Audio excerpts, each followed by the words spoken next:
Magandang araw to all our viewers sa aming pong YouTube channel. Welcome to another episode of Mrs. Galang's Kitchen. Another episode means, of course, another new recipe. Mrs. G, ano itong ituturo mo today? Lumpia, pero iba ang palaman. Hindi kamukha ng ordinaryong lumpia. Okay. So, Alam mo, nakita ko yung combination ng ingredients na yan. Doon sa restaurant na paborito natin pinupuntahan. Okay. Ngayon, gumawa ko ng sarili kong version. sariling version mo, no? Alam namin nagustuhan ninyo yung mga lumpia recipes namin. So, ito isa na namang bagong lumpiang recipe na idadagdag. At we hope magugustuhan din ninyo, okay? So, sa amin pong pagbabalik, ang aming pong, Version ng Pritong lumpiang with tinapa and salted egg. Magbabalik po kami.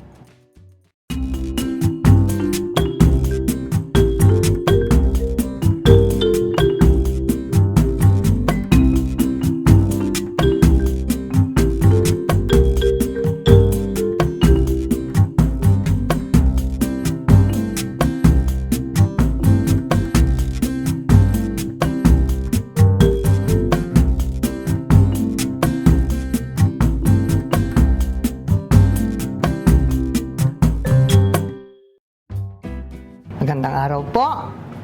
Pwedeng magandang gabi, pwedeng magandang hapon, o anong oras yung panonoorin. Kasama ko po si Engkar ngayon. Siya ang magluluto at susunod sa sasabihin ko dahil ako ang nag-develop ng recipe ito. So, umpisa. Igigisa po namin yung sibuyas muna. Mag-impisa na tayo? Oo, umpisa na tayo. Non-stick pan ang gagamitin ko ha, para hindi masunog. Konti lang po yung mantika, maybe about 2 tablespoons. Just 2 tablespoons. I don't need a lot of oil. So, we start with the onions.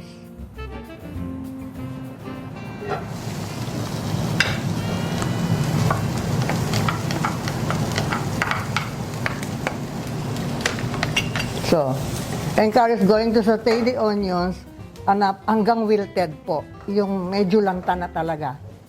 Hindi siya pwedeng yes. Lutong-luto. Kasi kailangan alisin natin yung tubig. Ang lalabas lang dyan yung talagang lasa lang. And then, we can add a little salt, pero ingat lang po kayo. Be careful with the addition of salt because the itlog na maalat is salty. Tapos yung tinapa nating may lasa na rin yung bangus. So, I'll just add a small amount of salt. Konti lang. Ingat lang. We're going to season this later pag tapos na. Hindi naman kakaramelize. Hindi. Lalantayin. Hindi caramelize. Lalantayin lang talaga. Almost caramelize na yun. Pero dahil sa tagal din ng kamatis. Now, when you cook something that has tomatoes, tapos hindi na po pakukuluan na matagal, make sure na wilted talaga at almost dry na yung tomatoes so that matagal po ang shelf life ng mga lulutuin ninyo. Like this filling, I like to prepare this, tapos nandun lang sa rep ko, naka-chill siya. Gusto ko magprito ng lumpia, kukuha lang ako. Ngayon, kung hindi properly sauteed at hindi well-dried yung onions and tomatoes, it will the next day lang, medyo iba na ang lasa. So, yan po ang isang sekreto niyan. Patutuyuin yung mabuti yan. Tuyong-tuyo. Or Tuyong-tuyo talaga. Pero, konting-konti lang kasi pag masabaw yan, kakatas doon sa balat. Lalambot yung lumpia natin. I'll add a little pepper.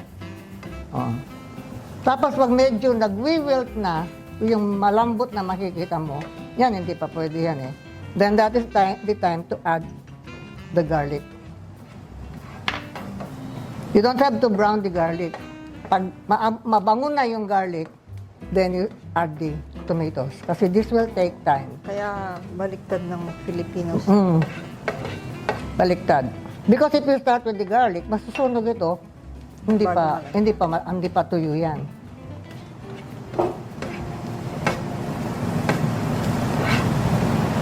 Tapos, lalagyan ko ng konting salt. Yung carrots at saka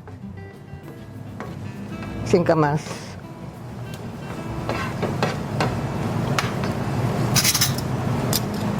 Habang ginigisa ni Engkar yun.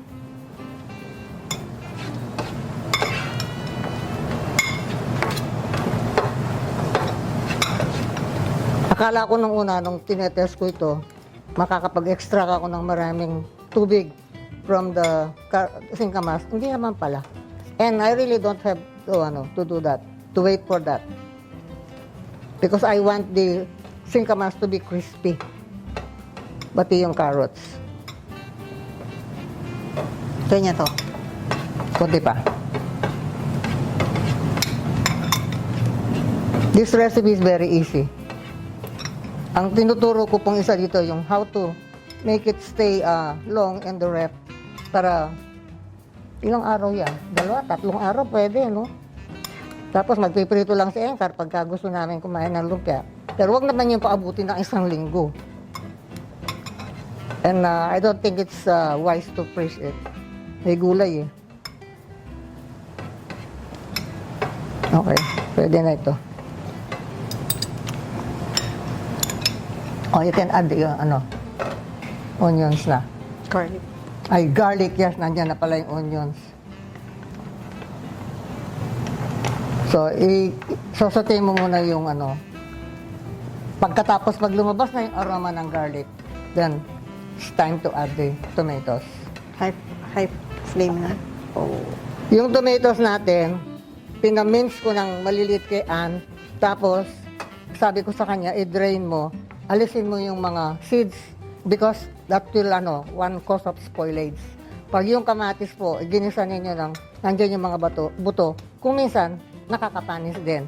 So, kinuha namin yung sabaw. Pagka yung lumabas na yung amoy ng bawang, then you can add this. And that takes a lot of time. Medyo mahaba po. Lumabas. Matagal. Basta hindi na bumalik. Ang alin? Amoy ng garlic. Ayan na. Lumalabas na yung amoy. Ayan na, hindi na yung babalik. Kaya hindi siya dapat, hindi man siya magbabrown eh. Maluluto siya pero hindi siya brown. Okay. Okay na. Pwede na ito.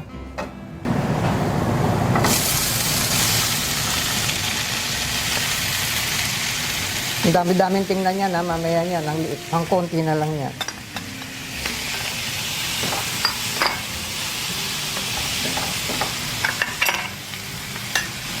So, pagka na-blend na ng gusto yan, ang babantayan na lang ni Engkar yan, hanggang sa mag-wilt ng gusto at matuyo. Almost dry. Meron pa namang konting sabaw na matitira. In fact, kung medyo sumobra sa ito pa yung sabaw, pwede natin gamitin yan. So, I'm going to blanch the gulay.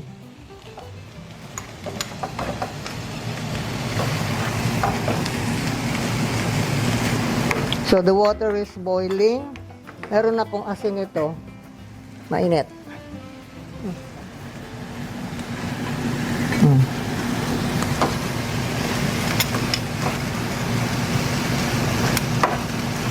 Konti lang ang nilagay kong asin para hindi na kailangang hugasan. Pag medyo napadami, hinuhugasan ko po. Baka umalat masyado. It's always nice to add. It's always tama to add. Napabawasan ko Yung asin pagka last part na ng cooking kasi templado po yung mga ingredients natin eh.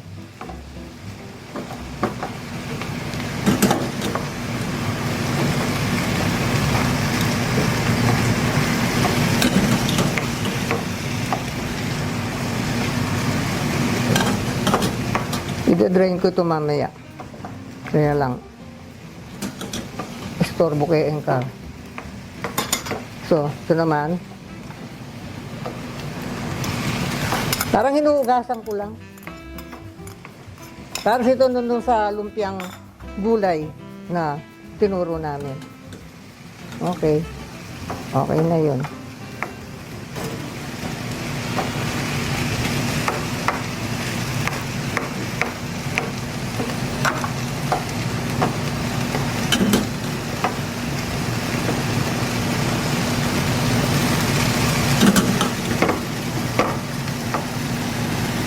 Ang ginawa ko dito sa carrots na ito, tsaka sa singkamas, yung halos magkapantay ang dami.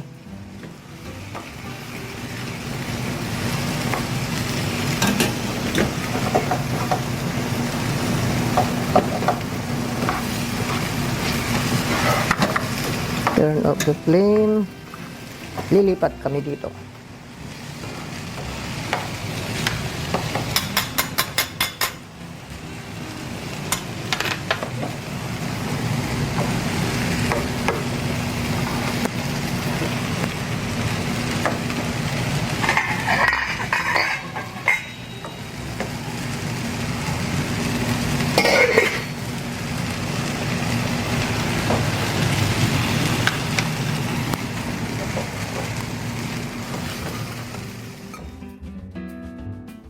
So, makikita niyo po, dry na yung ating mixture ng garlic, onions, and tomato. So, I'm going to add the gulay na na-blanch. Maski po alin ang mauna dyan, doesn't matter. Kasi all you have to do now is to blend the mixture. Ay, mayroong tubig pa to. Okay. And then, this is just the amount that I got from the one smoked tinapa. I have to remove the bones na meron pa, marami pa siyang bones na nakalagay, na naiwan. I have to remove that. So, pag na-blend na yung gulay, i-add ko na ito. And then, that's the time that I check the seasoning. Hindi siya kailangang maalat because we will have to put itlog na maalat naman. May timpla na ito ng asin. Maalat na yan. Kaya itlog na maalat. Oh, okay na? Mm-hmm.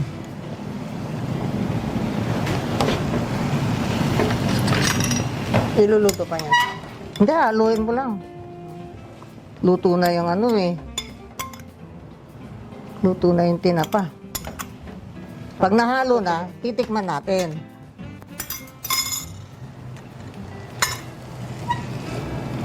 So that's your feeling. Tinry ko po yan, mga 2-3 days sa rep. Hindi siya nasira.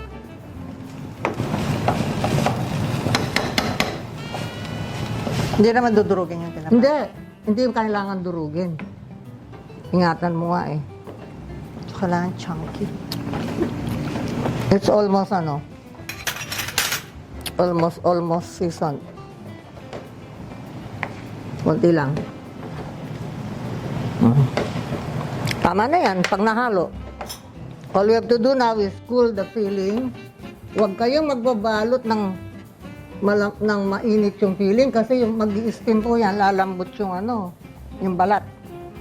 Yung balat ng lumpia. Oh, tapos na. Palalamigin na lang natin yan.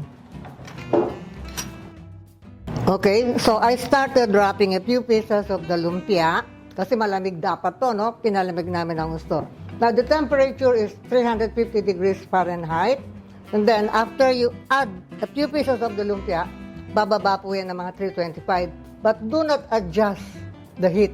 Kasi as it boils, tataas din po ulit yun. So, huwag niyo pong papalitan yung setting ng temperature niyo.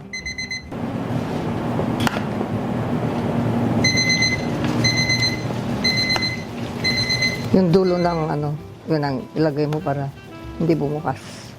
Yun ang sa baba. Okay. So, I'm using 2 layers of wrapper. Pag sa lumpia po, kailangan 2 layer. Pero yung turon, kamukha yung dinemo ko, isa lang po kasi kalahati lang ng isang saging ang binabalot ko doon. So, this is just water. You can put a little cornstarch if you want. Para magdikit. Do not put too much.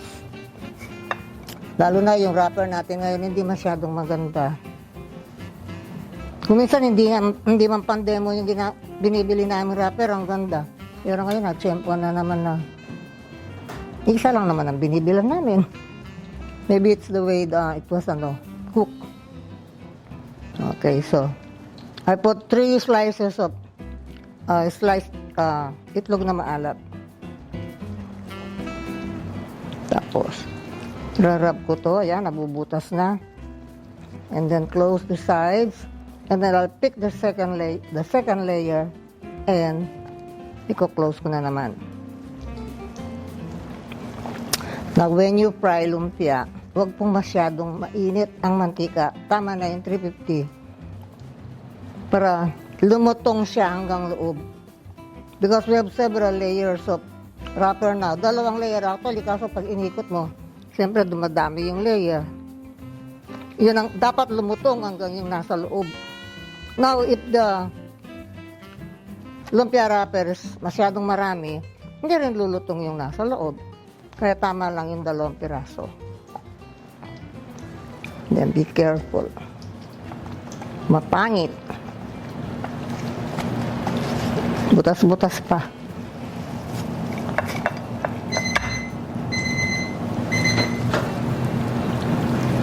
Ilang oras crispy yan, Engkar? Pag nagluluto ka? Ano ko lang 2 kasi kinain na. This is 1. Kasi hindi naman pwedeng matagal sa room. Pero yung pang lumpiang gulay na dinemo namin, matagal po yun. Kasi wala siyang kahalong kamatis, although we dried the kamatis very well. Konti lang ang sibuyas nun. Puro gulay yun. Ang tagal talaga po ng crispiness nun. Super. Kalahating araw na sa mesa, malutong pa rin. Dahil dinadampot, kinakain.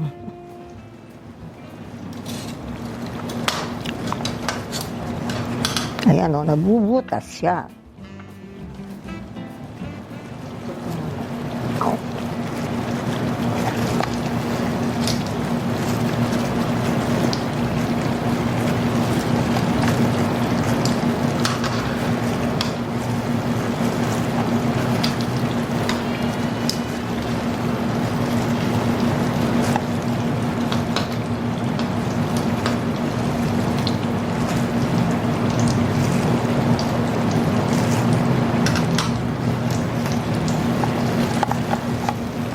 Yung end po, talagang huwag niyo kalimutang lagyan ng tubig. Tapos position it na nasa ilalim para dumikit siya ng husto. Position the lumpia when you arrange them into parang ready na sa frying. And do not wrap them way ahead of time. Magmo-moist yung balat. Oo, magmo-moist yung balat. Ayan, nakita nyo naman ang itsura. Hindi pa man nagagawa, putol na. You have to be careful.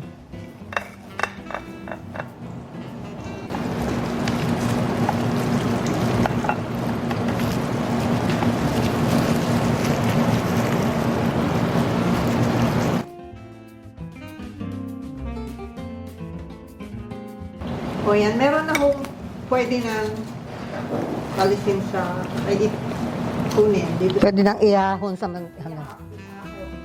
So, ang temperature natin nung inahon siya, 366. So, ayan, brown na ho talaga siya. Yung iba, kailangan kasi iprito ng konti. Hindi rin sabay-sabay. Sandali.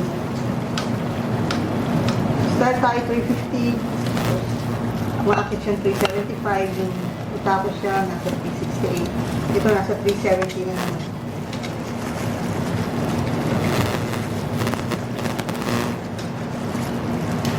Wala ko kayong thermometer, pwede yung barbecue stick. Ito dahil na sa class. Pag nilubog na ganyan, bumubula na yung gilid, pwede na ko kayo mag-start ng mag-prito.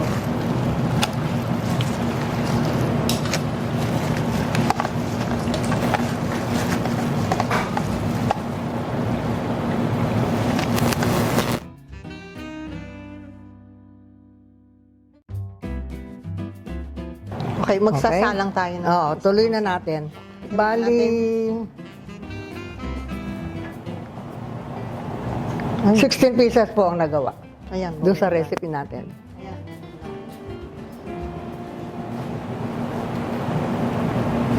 150.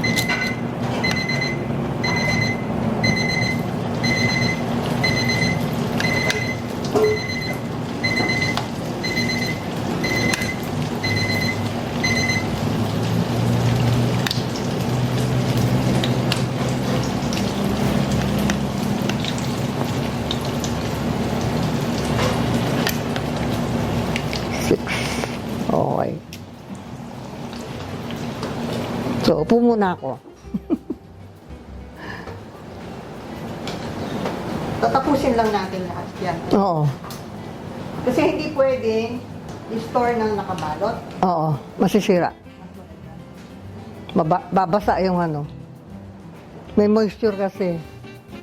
Pero yung ano, yung feeling, pwede natin i-store yun. Basta malinis, hindi basa yung container, at saka malamig yung rep.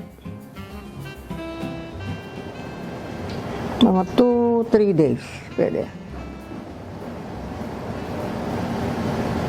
Okay, tatapusin lang po namin ni Engkar ang pagprito, then we will prepare the dipping sauce. Ang dipping sauce po namin is toyo, suka, isang kalamansi siguro, dalawa just sa aroma. Tapos, kung gusto nyong lagyan ng konting asukal, but it should be sour and salty. Hindi siya matamis dapat.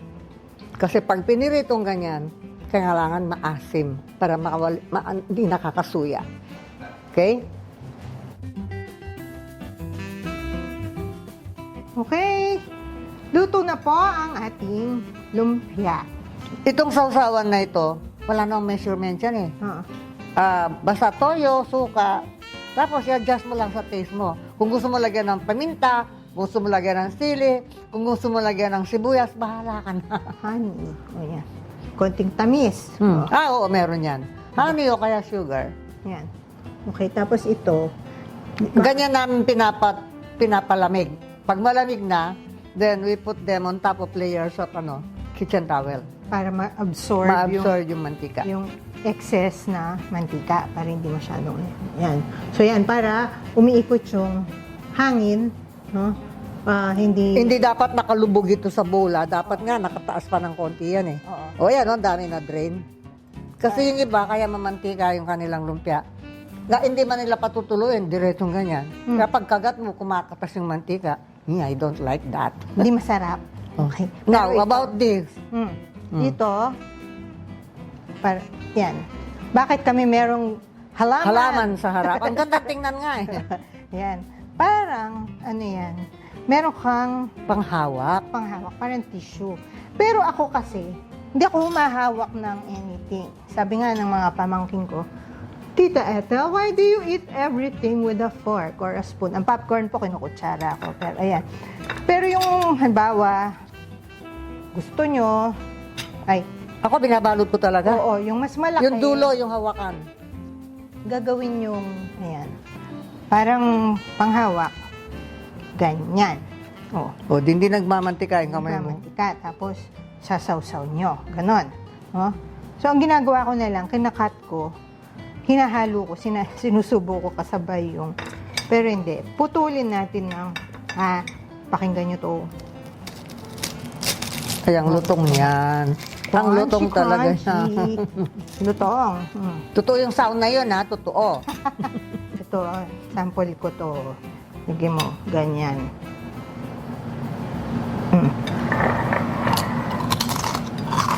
Ganyan po kayo dyan. So, what we do? Kailangan properly fried talaga eh. Kaya na-explain namin mabuti ang pagprito. Ganyan. Hindi porke pinirito ninyo eh, tama na yun. And then, May correct way. ayan, or isawsaw nyo, bahala kayo. Ayan, tumulo na sa dami.